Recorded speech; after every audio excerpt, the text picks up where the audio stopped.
Mental হসপিটালের ভেতরে থাকা সুন্দর একটা পুকুরের পাশ দিয়ে দুই পাগল বন্ধু ঘুরে বেড়াচ্ছে। এমন সময় হঠাৎ করে এক পাগল পা ফসকে পুকুরের মধ্যে পড়ে গেল। সেই পাগল আবার সাঁতার জানতো না, যার কারণে সে পানির মধ্যে ডুবে যেতে আরম্ভ করলো।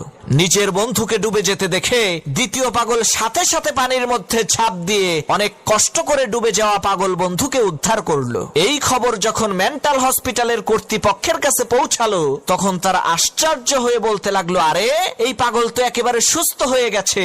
তাকে চিরতরে পাগলাগারদ থেকে মুক্ত করে দেওয়ার জন্য কর্তৃপক্ষের লোকজন তাকে ডেকে এনে বলতে লাগলো, ভাই তোমার জন্য একটা সুসংবাদ আছে আর একটা দুঃসংবাদ আছে। সুসংবাদটা হচ্ছে এই, তোমাকে আজকে চিরতরে পাগলাগারদ থেকে মুক্ত করে দেয়া হবে, কারণ তুমি তোমার বন্ধুর জান বাঁচানোর জন্য যা করছো এ থেকে প্রমাণ হয় তুমি একেবারে সুস্থ স্বাভাবিক, তোমার মাথায় কোনো সমস্যা নাই। আর দুঃসংবাদটা হলো এই, তোমার বন্ধুকে তুমি পানি থেকে উদ্ধার করার কিছুক্ষণ পরেই সে ফাঁসি নিয়ে আত্মহত্যা করেছে, সে আর এই দুনিয়াতে বেঁচে নেই। তখন সেই পাগল বলল, আরে ও আত্মহত্যা করতে যাবে কেন?